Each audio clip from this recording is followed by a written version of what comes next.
those heathens were being a bad coming and oh crap.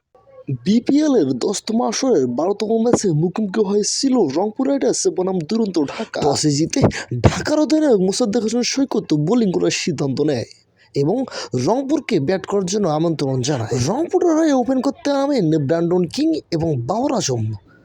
শুরুটা বেশি একটা ভালো করতে পারেনি তারা। রংপুর শিবিরে সর্বপ্রথম আঘাত হানেন তাসকিন আহমেদের করা দ্বিতীয়তম ওভারে 6 নম্বর বলে ক্যাচ তুলে দেন ব্র্যান্ডন কিং। সীমানার কাছে ফিল্ডিং তাকায় বলটিকে তালুবন্দি করেন তিনি। ব্র্যান্ডন কিং একটি ছক্কা এবং 3টি চারের সাহায্যে 13 বলে 20 রান করে পেভিলিয়নের পথ ধরেন। পরে বাবর আজমকে সঙ্গ দেওয়ার জন্য ক্রিজে আসেন রনি তালুকদার ক্রিজে এসে তেমন একটা সুবিধা করতে পারেননি। মাত্র 7 বলে একটি চারের সাহায্যে 11 রান করে পেভিলিয়নের পথ ধরেন তিনি। পরে ক্রিজে আসেন বাংলাদেশের wicket keeper batsman Nurul Hasan. তিনিও ক্রিজে এসে অনেকটা ধীর গতিতে ছিলেন। মাত্র 24 বলে একটি চার এবং একটি ছক্কার সাহায্যে 26 রান করে পেভিলিয়নের পথ ধরেন তিনিও। বাবর আজমের তাণ্ডব তখনও চলছে। নুরুল হাসান সোহান আউট হলে বাবর আজমকে সঙ্গ দেওয়ার জন্য ক্রিজে আসেন মোহাম্মদ নবীর উপরে রংপুরের অনেকটা ভরসা থাকলেও তেমন কিছু করতে পারেননি তিনি। মাত্র 2 বলে 1 রান করে পেভিলিয়নের পথ ধরেন তিনি। তখনও বাবর আজম ক্রিজে রয়েছেন খানিকটা ধীর গতিতে। এবার বাবর আজমকে উচিত সঙ্গ দেওয়ার জন্য ক্রিজে আসেন আজমাতুল ওমরজাই এসে ততক্ষণে তার তাণ্ডব শুরু করে দিয়েছে।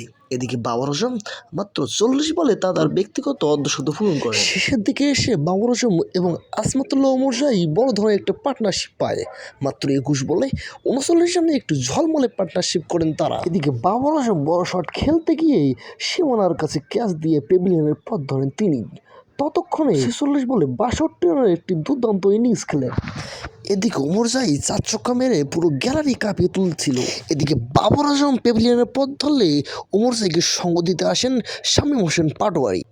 এদিকে ওমরজাই 15 বলে 3টি ছক্কা এবং 2টি চারের সাহায্যে 32 রানের ঝলমলে ইনিংস খেলেন। এরপর শরীফুলের করা বলে বড় শট খেলতে গিয়ে ক্যাচ আউট দিয়ে পেভিলিয়নের পথ ধরেন ওমরজাই।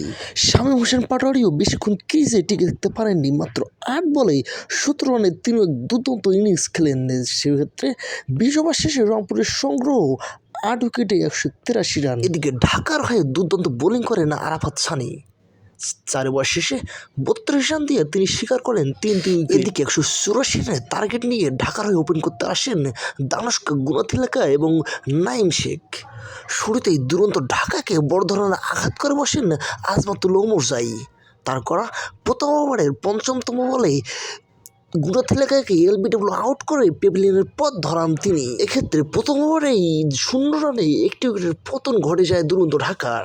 এক্ষেত্রে নাইম শেখকে সঙ্গ দেওয়ার জন্য ক্রিজে আসেন আয়ুব সিয়াম। তিনিও এসে ক্রিজে বেশিক্ষণ টিকে থাকতে পারেননি। মাত্র 14 বলে 17 রান করে পেভিলিয়নের পথ ধরেন তিনিও। সেই আজমাতুল ওমরজাইয়ের বলে ক্যাচ তুলে দিয়ে তিনি পেভিলিয়নের পথ ধরেন। সিয়াম আয়ুব আউট হওয়ার পরেই ক্রিজে আসেন লাসিথ সরোজ বলে, কিন্তু তিনিও এসে ক্রিজে বেশিক্ষণ থাকতে পারেননি। মাত্র 3 বলে 0 রান করে পেভিলিয়নের পথ ধরেন তিনিও। এ সময় 8 ওভার শেষে 4 উইকেট হারিয়ে ঢাকার সংগ্রহ মাত্র 32 রান। ঢাকার যেন এ সময় উইকেটের মেলা বসে যায়। এক্ষেত্রে নাইম শেখ ক্রিজে থাকতে চাইলেও তিনি বেশিক্ষণ টিকতে পারেননি। 15 বল খেলে মাত্র 9 রান সংগ্রহ করে পেভিলিয়নের পথ ধরেন তিনিও। ঢাকার হয়ে দুর্দান্ত এক ইনিংস খেলেন অ্যালেক্স রোজ।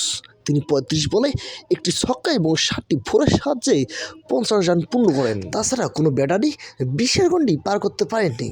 মোসাদ্দেক হোসেন সৈকত 15 বলে 14 এবং ইরফান শুক্কুর 1 বলে 0 রান করে পেভিলিয়নের পথ ধরেন। শেষ পর্যন্ত দুরন্ত ঢাকা 16 ওভার 3 বলের শেষে 104 রানে অল আউট হয়ে যায়। রংপুরের হয়ে সর্বোচ্চ উইকেট শিকার করেন মাহিদী হাসান 3 ওভার 3 বল করে 11 রান দিয়ে 3টি উইকেট শিকার করেন তিনি। শেষ পর্যন্ত রংপুর রাইডার্স ঢাকার বিপক্ষে 79 রানের এক দুর্দান্ত জয় পায়। ক্রিকেটেও এরকম হাইলাইট পেতে আমাদের চ্যানেলটিকে ফলো এবং সাবস্ক্রাইব করুন।